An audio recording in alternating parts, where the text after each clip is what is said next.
When last did someone make room for you, really without you having to do anything to earn it? We live so easily with the feeling that our place is conditional, that we have to qualify, that love is something that we have to be worthy of. And it colors everything: how we work, how we see ourselves, and how we stand in our relationships. But listen to how James writes about God's heart. Listen, my dear brothers and sisters.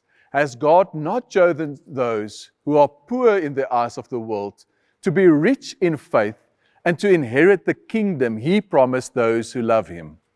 Do you hear what He says? God chooses precisely those who have nothing to bring.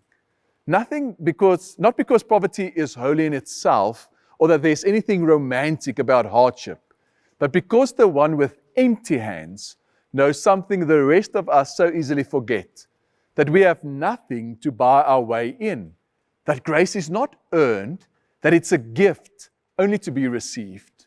And that is exactly what God's table is, a gift. You did nothing to be born, you did nothing to be here, and yet God has chosen you, and He keeps on choosing you. And so there's already a chair with your name on it.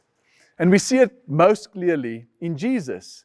He to whom all glory belongs, who needed nothing, gave up His place at the head of the table.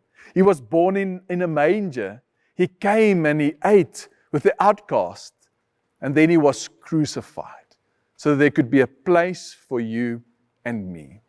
And so when we think about strangers and about cultivating a hospitable heart, it does not begin as something you must do. It's firstly something to be received.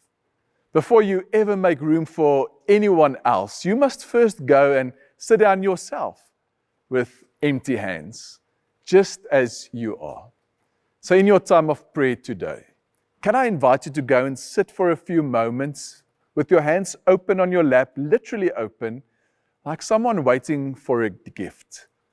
And then become aware of what happens in you as you reflect on receiving God's gift and God receiving you just as you are. Let us pray together.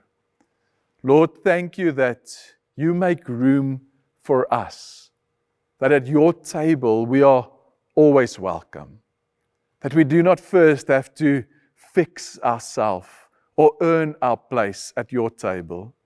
And Lord, as we receive this gift, we want You to transform how we also make space for others, for the strangers in our life and our world. We pray this in Jesus' name. Amen.